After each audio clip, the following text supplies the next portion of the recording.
NIA court judge ಬಳಿ ಮನವಿಯನ್ನ ಶಾರಿಕ್ ಮಾಡಿಕೊಳ್ತಾನೆ.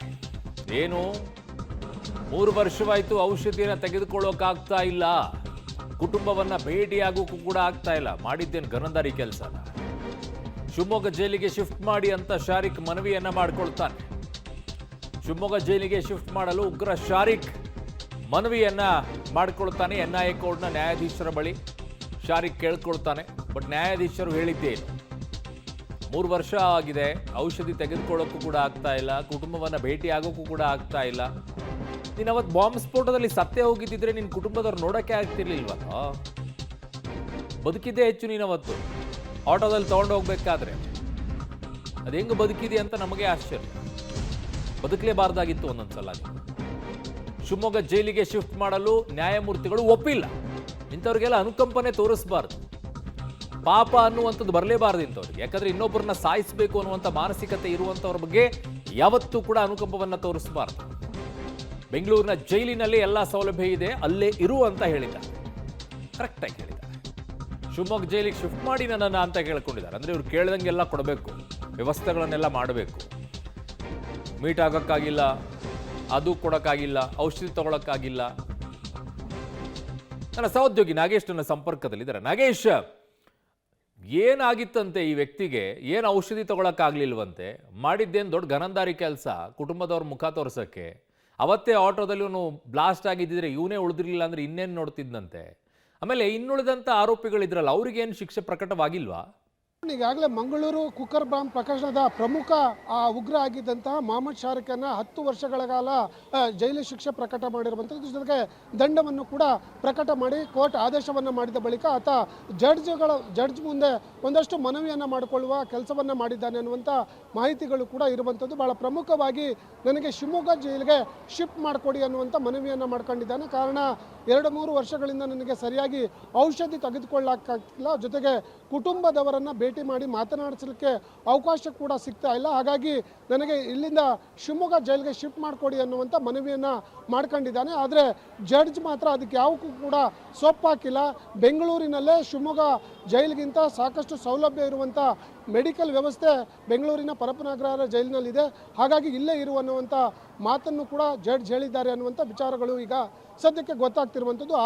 ಈ ಉಗ್ರ ಏನಿದ್ದಾನೆ ಈತ ಮಾಡಿರುವಂಥ ಕೆಲಸಕ್ಕೆ ತಾನು ಅನುಭವಿಸಬೇಕಾದಂಥ ಶಿಕ್ಷೆಯಿಂದ ಮುಕ್ತಿ ಪಡೆದುಕೊಳ್ಳಿಕ್ಕೆ ಹಲವು ಮನವಿಯನ್ನು ಮಾಡಿಕೊಳ್ಳುವ ಕೆಲಸವನ್ನು ಮಾಡ್ತಾರೆ. ಆದರೆ ಜಡ್ಜ್ ಇವನ ಮನವಿಯನ್ನು ಯಾವುದಕ್ಕೂ ಕೂಡ ಪುರಸ್ಕಾರ ಮಾಡಿಲ್ಲ ಅನ್ನುವಂಥ ವಿಚಾರ ಈಗ ಸದ್ಯಕ್ಕೆ ಗೊತ್ತಾಗ್ತಿರುವಂಥದ್ದು. ಉಳಿದ ಆರೋಪಿಗಳಿಗೂ ಕೂಡ 10 ವರ್ಷ ಶಿಕ್ಷೆ ಪ್ರಕಟ ಮಾಡಿದೆ ಅನ್ನುವಂಥ ಮಾಹಿತಿಗಳು ಕೂಡ ಈಗ ಸದ್ಯಕ್ಕೆ ಗೊತ್ತಾಗ್ತಿರುವಂಥದ್ದು. ಅರುಣ್, ಓಕೆ, ಹಾಗೆ ಸಂಪರ್ಕದಲ್ಲಿರಿ ನಾಗೇಶ್. ವಾಪಸ್ ಬರ್ತೀನಿ ನಿಮ್ಮ ಹತ್ರ. ಐಸಿಸ್ ಉಗ್ರ ಸಂಘಟನೆಯಿಂದ ಪ್ರೇರೇಪಣೆಗೊಂಡಿದ್ದಂತೆ ಈ ಶಾರಿಕ್ ಕದ್ರಿ ದೇವಸ್ಥಾನದ ಬಳಿ ಸ್ಫೋಟಕ್ಕೆ ಬಾಂಬ್ ಅನ್ನು ತಗೊಂಡು ಹೋಗ್ತಾ ಇದ್ದ ಈ ಶಾರಿಕ್ ನವೆಂಬರ್ 19ರಂದು ತುಂಗಾ ನದಿಯ ದಡದಲ್ಲಿ ನಡೆದಂತ ಟ್ರಯಲ್ ಬ್ಲಾಸ್ಟ್ನಲ್ಲೂ ಕೂಡ ಇವನು ಭಾಗಿ. ಮಂಗಳೂರಿನ ಗೋಡೆ ಬರಹ ಕೇಸ್ನಲ್ಲೂ ಕೂಡ ಶಾರಿಕ್ ಆರೋಪಿಯಾಗಿದ್ದ. ಐಸಿಸ್ ಉಗ್ರ ಸಂಘಟನೆಯಿಂದ ಪ್ರೇರೇಪಣೆಗೊಂಡಿದ್ದಂತೆ. ಯಾಕೋ ಇಲ್ಲಿ ಎಷ್ಟೊಂದು ಜನ ಇದ್ರಲ್ಲೋ, ಎಷ್ಟು ಜನ ಇದ್ರಿ ಇಲ್ಲಿ, ಅವರಿಂದ ಪ್ರೇರೇಪಣೆ ಆಗಲಿಲ್ಲ ನಿನಗೆ ಆ ಉಗ್ರ ಸಂಘಟನೆಗಳಿಗೆ ಪ್ರೇರೇಪಣೆ ಆಗಬೇಕಾಗಿತ್ತು. ಅದಕ್ಕೆ ಕೆಲವು ಸಮಾಜದಲ್ಲಿರುವಂಥ ಕೆಲ ಮುಸ್ಲಿಂ ಮುಖಂಡರು ಮಾತನಾಡೋದನ್ನು ನೋಡಿದಾಗ ಅವ್ರು ಯಾರ್ಯಾರ ಜೊತೆಗೆ ಹೋಲಿಕೆ ಮಾಡ್ಕೊಂಡು ಮಾತನಾಡ್ತಾರೆ ಅನ್ನೋದನ್ನು. ನನ್ನ ಸಹೋದ್ಯೋಗಿ ಈಗ ನಾಗೇಶ್ ನನ್ನ ಸಂಪರ್ಕಕ್ಕೆ ಸಿಗ್ತಾ ಇದ್ದಾರೆ. ನಾಗೇಶ್, ಈ ವ್ಯಕ್ತಿಯ ಕಥೆಯನ್ನು ಕೇಳುವಂಥ ವಿಚಾರಕ್ಕೆ ಬಂದಾಗ ಯಾವ್ಯಾವುದರಲ್ಲಿ ಇವನು ಭಾಗಿಯಾಗಿದ್ದ? ಕೇವಲ ಆಟೋದಲ್ಲಿ ತಗೊಂಡು ಹೋಗುವಂಥ ಕುಕ್ಕರ್ ಬಾಂಬ್ ಬ್ಲಾಸ್ಟ್ ಪ್ರಕರಣದಲ್ಲಿ ಮಾತ್ರ ಇವನಿಗೆ ಶಿಕ್ಷೆ ಆದಂಗಿಲ್ಲ. ಇವನು ಬೇರೆ ಬೇರೆ ಕೃತ್ಯಗಳಲ್ಲಿ ಭಾಗಿಯಾಗಿದ್ದೆಲ್ಲವೂ ಕೂಡ ಈ ಕೇಸ್ನಲ್ಲಿ ಇದೆಯಾ, ಅಥವಾ ಅವು ಇನ್ನೂ ಪ್ರತ್ಯೇಕವಾಗಿರುವಂಥ ಕೇಸ್ಗಳು ನಡೀತಾ ಇವೆಯಾ? ಅರುಣ್, ಉಗ್ರ ಮೊಹಮ್ಮದ್ ಶಾರಿಕ್ ಏನಿದ್ದಾನೆ ಈತನಿಗೆ ಕುಕ್ಕರ್ ಬಾಂಬ್ ಪ್ರಕರಣದಲ್ಲಿ ಮಾತ್ರ ಈಗ ಶಿಕ್ಷೆ ಪ್ರಕಟವನ್ನು ಮಾಡಲಾಗಿರುವಂಥದ್ದು. 2022ರಲ್ಲಿ ಮಂಗಳೂರಿನಲ್ಲಿ ಆಟೋದಲ್ಲಿ ಸಾಗಿಸುವಂಥ ಸಂದರ್ಭದಲ್ಲಿ ಏನು ಕುಕ್ಕರ್ ಬ್ಲಾಸ್ಟ್ ಆಗಿತ್ತು ಆ ಪ್ರಕರಣದಲ್ಲಿ ಮಾತ್ರ ಈಗ 10 ವರ್ಷ ಶಿಕ್ಷೆ ಮತ್ತು 10,000 ದಂಡ ವಿಧಿಸಿ ಕೋರ್ಟ್ ಆದೇಶವನ್ನು ಮಾಡಿರುವಂಥದ್ದು. ಉಳಿದಂತೆ ಈತನ ಹಿನ್ನೆಲೆ ಕೂಡ ಬಹಳ ಭಯಾನಕವಾಗಿರುವಂಥದ್ದು. ಮೊಹಮ್ಮದ್ ಶಾರಿಕ್ ಶಿವಮೊಗ್ಗದಲ್ಲಿ ನಡೆದಂಥ ಟ್ರಯಲ್ ಬ್ಲಾಸ್ಟ್ ಪ್ರಕರಣದಲ್ಲೂ ಕೂಡ ಈತ ಆರೋಪಿಯಾಗಿದ್ದ. ಆ ಪ್ರಕರಣದೂ ಕೂಡ ಭಾಗಿಯಾಗಿದ್ದರ ಬಗ್ಗೆ NIA ಅಧಿಕಾರಿಗಳು ತನಿಖೆಯನ್ನು ಮಾಡ್ತಾ ಇರುವಂಥದ್ದು.